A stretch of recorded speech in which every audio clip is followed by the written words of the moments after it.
Hey guys, and welcome back to Jessin Reads Romance. I'm Jessin, and today I'm going to be going over some weekly wrap-ups for the month of March. They've been sporadic this month, and I have a feeling that there's going to be at least one more month of sporadic videos, but I'm going to catch up with them. I'm not going to stress about it, so I'm going to go over the books that I read in the second week of March. So first up I have Like You Love Me by Adriana Locke, and this is the first Adriana Locke book that I've ever read before, and it's the start of her new series, the Honey Creek series. This was on my TBR for like January, or maybe it was February, I don't know. It was on my TBR, I never got to it, and it was on KU, and the audio was also free, so I decided to start listening to the audio. But I've been listening to this audio, I had been listening to that audio for like 2 weeks. It took me that long to get through it. It was a struggle, and I didn't want to DNF it because I was DNFing left and right, because at the same time that I was like going through this audio, I was also doing my historical romance little vlog that I did, and I ended up by DNFing a book, and I'll mention that later. But I decided to push through because I was like, I've already DNF'd one book earlier this month. I knew I DNF'd The Spinster and the Rake at this point, and I was like, we're just going to push through, even though I knew it wasn't going to be a 4 or 5 star read, and it didn't turn out to be a 4 or 5 star read. So your instincts are usually correct. If you want to DNF a book, they're most likely going to be correct. Not always, but yeah, it was. So this is a small town, marriage of convenience, childhood best friends romance. So it has a lot of tropes that I really, really love, but it didn't come together in a way that was very compelling to me, and that's why I feel like it took me so long to listen to an audio. And it's so bad because like audios, they're so easy to listen to for me, and I found myself pausing and doing other things. I just didn't want to listen to it. So it was definitely a struggle to push through.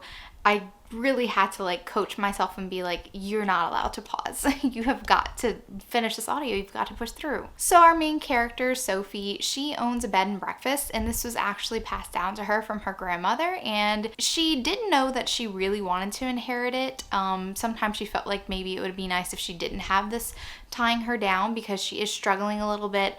There is another bed and breakfast that opened up in the next town over that is newer and fresher and has more marketing, and she doesn't have a big budget because her ex-husband kind of screwed her over and stole a lot of her savings. So she's struggling, and her sister's helping as much as she can, but she has her own job. And then Holden enters. He would come to Honey Creek during the summers to visit with his grandfather, and Holden's father is not a very nice man. He's a doctor, and Holden became a veterinarian, and Holden's dad looks down on him because he's a veterinarian. He's like not as good of a doctor as his father. His father has like a very narcissistic personality, and he's very snobby, and he always feels like he needs to rescue Holden to make his life better, but Holden's fine, and he really resents his dad. He does not have a good relationship with his dad at all. But he returns to Honey Creek because his grandfather went on vacation, and something happened where his grandfather couldn't return in time, and so he had to go and, you know, man the vet clinic while his grandfather was gone. So he and Sophie meet again. They had a good relationship whenever they were kids. They even got like married whenever they were younger, and they have like lots of banter, and she thinks he's really hot. He actually enters the bed and breakfast. After they meet in the vet clinic, he enters the bed and breakfast, and he overhears Sophie telling her sister how hot she thinks Holden is. And she's kind of reluctant to let Holden stay at the bed and breakfast after that, but she does allow him to stay, obviously. She needs the money. So we have the conflict with Sophie needing the money to restore the bed and breakfast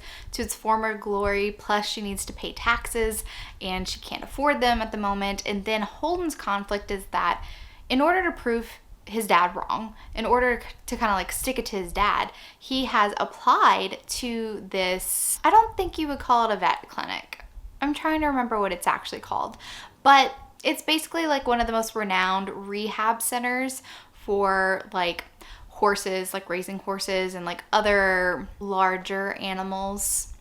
They don't go into too much detail about this place, but it's very well respected within the country. And he thinks that if he lands this job, which this job, he's gone through multiple interviews, and like he's one of the final candidates, and the owner wants to like talk to him and interview him and whatever, And he thinks if he lands this job, it's going to like show his dad that he is successful and his dad should be proud of him.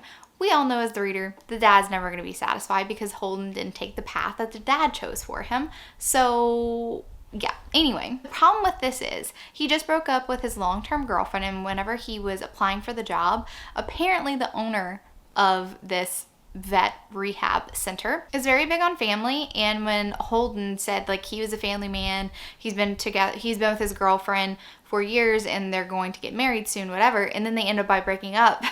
So once the owner contacts him and says like, hey, yeah, I'd love to see you in your own environment and you're getting married, and he basically lies and says, yes, I'm still getting married very soon, because he knows that it's going to look good since the owner's a family man if he gets married soon. So anyway, this is how the marriage of convenience comes about. He asked Sophie, would you marry me? I'll pay your taxes and you can pose as my fiance/wife when the owner comes to do my final interview, and if I land this job, it'll be amazing and we'll figure it all out later. The reason why this didn't really work for me is because I feel like the arranged marriage portion came too late in the book.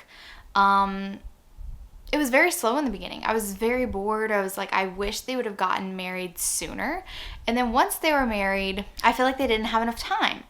And their chemistry was pretty good once they got married, because that was that forced proximity. They actually had to pretend for the whole town to make it believable. And once they got to that point, their chemistry was a lot better. Then real feelings are involved, and if Holden gets the job, then he's moving to Florida. He's moving out of state, so he's not going to be there at all near her. And she's not leaving because of bed and breakfast. So it's long distance relationship. Would that work? Do they even want to try? Nobody's admitting their feelings at this point. So it was just a bunch of kind of drama.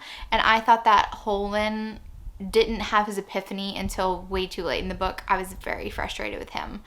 So all in all, it wasn't an enjoyable read for me. I only gave this book 3 stars. Then I did a reading vlog of 3 historical romances, some that I have been meaning to read, and it was a pretty good reading vlog despite my 1 DNF. So the book that I did DNF was The Spinster and the Rake. I was given this copy by Entangled. I think it's by Entangled. Yeah, by Entangled. And unfortunately, I really could not get past like the first couple of chapters. Nothing was working for me. The writing wasn't working for me. The characters weren't working for me. Everything annoyed me about this book. And I felt like I was on such a roll. I was on such a roll with like reading for the month of March that I did not want to go into a book slump. And especially after I was already pushing myself with that audiobook by Adriana Locke, I was like, not again, not again, not again. So I was just like, I have to DNF this book. So I did DNF this book, so no rating for it. But luckily, the other 2 books that I had for this readathon were Wild in Love by Eloisa James, and I have already read the prequel novel, which was published after the 3rd book or something like that. So I read the prequel novel. I met the parents of the Lindos, the Wilds of Lindo Castle. So Alaric comes back from exploring the wide world.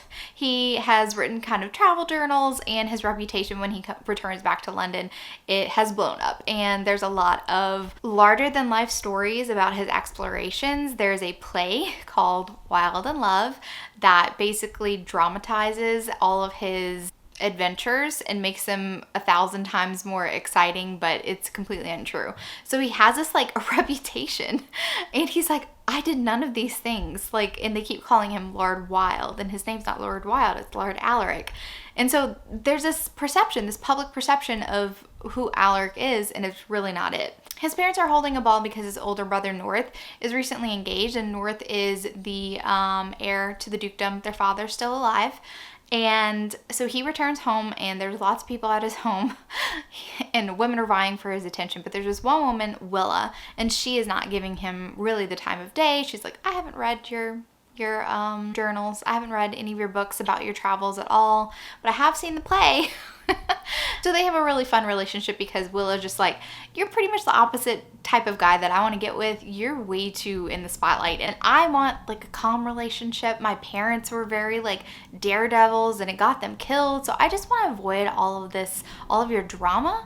And he has to work hard to convince her that he's really not this incredibly adventurous guy. Most of what's said in the play is completely untrue, and he's not this adrenaline junkie that she thinks he is. I thought it was a really cute story. I love this family. It's a huge family because he had a lot of kids. I think he had 8 kids before he marries the mom, which I totally blanked on her name, Olivia?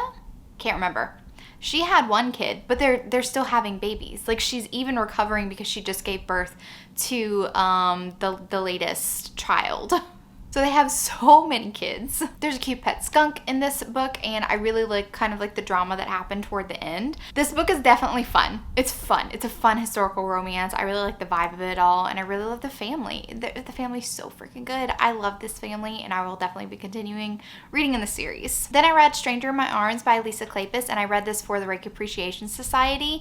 I have not read some of Lisa Kleypas's earlier books in her backlist, and this was one of the ones that was on my list, and I really enjoyed it. It still didn't feel like classic Lisa Kleypas, not the ones that I've read of hers. Of course, I've read all of her newer ones. Recently, last year, I read The Bow Street Runners, so I'm like slowly working my way backwards. It definitely had a different vibe, but I still really enjoyed the characters, and so this was like a return of a dead husband. He wasn't really dead, and he comes back. Laura's like not happy about her husband Hunter returning because they did not have a good relationship at all. He was not very good to her. They didn't have a pleasant marriage bed. She thought it was embarrassing and just awful, and he was a brute. And so whenever his ship sunk, she was not happy about it, but relieved that she didn't have to, perform her marital duties anymore. And but the people who inherited the earldom, I believe, they're not really great. They haven't really given her a stipend, and so she is giving all of her money that she does have to this orphanage. But when her husband returns, Hunter, and like the family doctor's like, yeah, this is Hunter, and she sees him and she's like, oh my God, he's back. But then she's like noticing these things like, this is different from how Hunter behaved. Hunter would never have thought about this thing. Like, his personality has completely changed. Is this Hunter? And so that was kind of like a fun thing for me, and I really like that. But I'll link my reading vlog down below in case you want to read it, because I do go into like more details and it's fun. I thought that it was just a fun reading vlog. Then I reread Twisted Emotions by Cora Riley. We did this for the podcast, and it's been a while since I've read Nino and Kiara's romance, so I was really excited to get to reread it, and it was just as emotional the second time around. Reading Nino and Kiara, I love them. They're my favorite couple that Cora Riley's ever written, hands down. They're my favorite couple. Ramo and Serafina are a close second, and Fabiano and Leona. I like their book as well. It was just I had a minor issue with it. But so all of those are in the Kimura Chronicles, which is a spinoff from her Born in Blood series. But I love this family so much because the Vegas Mafia is a little bit wilder, a little bit more untamed. And so Ramo decides to have an alliance with the New York Italian Mafia, proposes an arranged marriage. Kiara is picked. Now, she thinks that she's going to die on her wedding day because she's not a virgin. She was assaulted whenever she was younger, and she's never told anybody except her cousin. Because in this world, virginity is prized, and women aren't very well respected, especially in the Chicago and New York families. Not to say that if she would have told her cousin Luca, who is like the capo of the Italian Mafia in New York, he would have definitely defended her. But she doesn't know that. She does not know that. She didn't grow up in a very loving household. She was an orphan, and then she was taken care of by her aunt and uncle. So now that she's the only eligible bride to give to Nino Falcone, she just kind of like accepting her fate. And on their wedding night, she just hopes that Nino's going to like kill her quickly.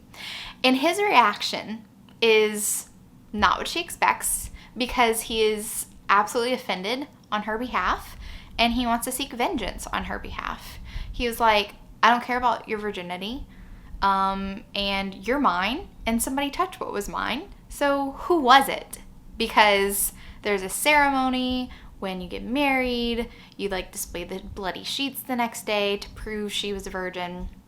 It's a very antiquated tradition, but they follow that. Anyway, Nino's like, it's not going to be your blood on the sheets. It's going to be his. And this is why this couple has been cemented in my all-time favorite couples, because Nino is not what you expect from an Italian mobsters, especially from the Las Vegas clan. We hear over and over and over again how crazy the Falcones are.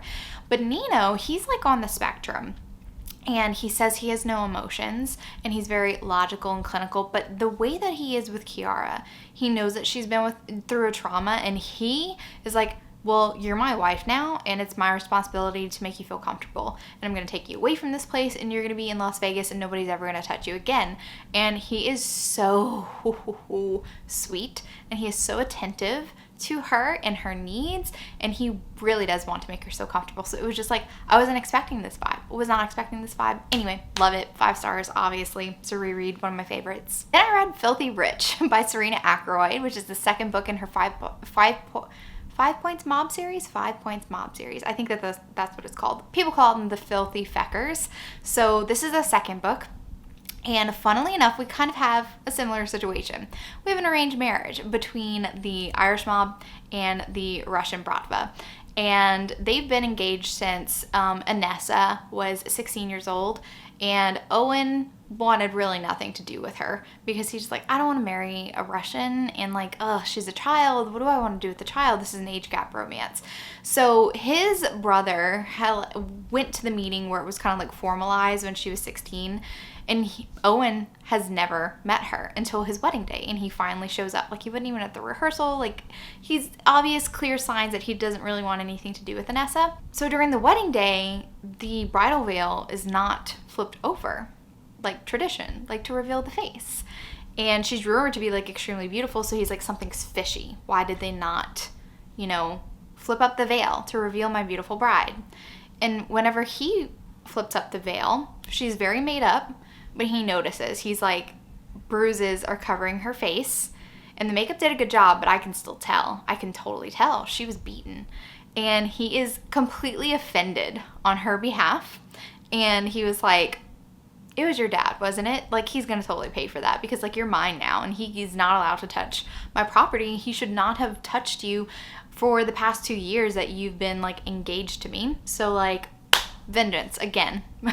Something very similar to Nino and Chiara, so I really loved it. I really love their relationship, especially since, like, Anessa was so young. I did feel like Owen allowed her to kind of discover who she was. They do have a very sexual relationship. This book series is pretty hot, and I just really like them as a couple. Not as much, I don't know, I think I might like the first one the best so far, but I really did enjoy Filthy Rich. I also really love how he tells her, he's like, you're not like a baby making factory. You're way too young. Like, we're not gonna have kids yet. And that's like so not what the Mafia is about. The Mafia is like, pump out the kids, pump out the soldiers. And he's just like, no, you're a child yourself. You still need to grow up. So we're not having kids quite yet. And I like that. So 4 stars for that one. 4.54 stars. I would say 4 stars. Then I read Filthy Rich. Now, I was trying to squeeze Filthy Rich, which is the 3rd book in the series, in right before the Kindle Clear Out Readathon started, and I was a co-host for it, and so I did start it the night before the Kindle Clear Out Readathon, the Friday. I didn't finish it, so I did finish it on the Saturday, which kind of like pushed me back a little bit, but I caught up. It wasn't a big deal. But as you can tell, I'm super into the Mafia romance right now. And the reason why I wanted to immediately jump into book 3 is because it was pretty much teased. So one of Owen's brothers gets shot at the end of the book. So Declan, this is his story, and an old flame comes back. This is kind of a secret kid romance, and I know not everybody likes it, but I really liked it because it made total sense for this world, this Mafia world. I don't know how you pronounce her name. Serena Ackroyd usually includes pronunciations for her characters' Gaelic names, and it's A-E-L-A, and I call her Ayla. I don't know if that's how you say it, but anyway, Ayla was the best friend of Declan's high school sweetheart, and everyone thought that Declan was like pining over his lost love because she was killed. She got caught in the crossfire, and she died whenever they were younger. So whenever Ayla shows up and she has a kid, and it's Declan's kid, it's like, oh my God, what went on? What went on? He had a secret love affair with his girlfriend's best friend. And so extremely interested to see how that came about, and I really did like the romance. The only thing that I was very disappointed in, because I did like Declan and Alo whenever they were together, was that it took so long for them to even be in the same room with each other. Because he's in the hospital, so she hangs out a lot with his family in the beginning. And oh my God, Shay, which is their child, he's amazing. I love him. I would love to see like a next gen for all these people. I know she's still currently writing in the series, but like Shay needs a book. I love him so freaking much. So I was kind of like waiting for them to have their reunion. It took such a long time, and I was kind of disappointed in that. Serena Ackroyd sometimes will throw in a random point of view, like of one of the brothers, like Declan. He'll get a point of view, and I'm like, I don't care about Declan's point of view. Not Declan's point of view. Was it Owen? Anyway, you get what I'm saying. Another brother. Which brother was it that she kept throwing in? Connor? Another thing I didn't really love is that there was a slight cameo with some MC people for book 2 for Owen and Anessa's book. And that was okay, that cameo. But I feel like there's something that happens in this book. It has to do with like the conflict toward the end, where it was like, you could tell it was like being very tied into her MC romance. I don't plan on reading her MC romance, and so I didn't care about any of these characters. And I was like, I really feel like you needed to know who these characters were to even care about the conflict that happened toward the end. So that was very disappointing. So yeah, I would rate Filthy Rich 4.5, and I would rate this one 4 stars, because I still enjoyed their relationship. I still enjoyed Shay, but it just was not as good as the first 2. So I hope this isn't a trend of like a downward trend of like, I really like the first one, and each book gets progressively less interesting and less amazing. But I am going to start the 4th book sometime soon. So we'll see. All right, guys, that's it for all the books that I read in the 2nd week of March. I'll be doing the 3rd week of March very soon. I'm trying to play catch up right now, and I definitely didn't want to do a video with like all of them, because then that would be way too long, because we know I love to yammer on, and I just could not make a video that long, because my vlogs tend to be that long, so I try to keep these a little bit more concise. That's the whole purpose of these weekly wrap-ups. So I'm still splitting them up, even though I'm like filming them back to back. All right, guys, if you like this video, give it a big thumbs up, and if you're not already subscribed to my channel, make sure that you subscribe to get notified at any future videos that I do. Thank you so much for watching, and remember, life's better with a little HEA. Bye, guys.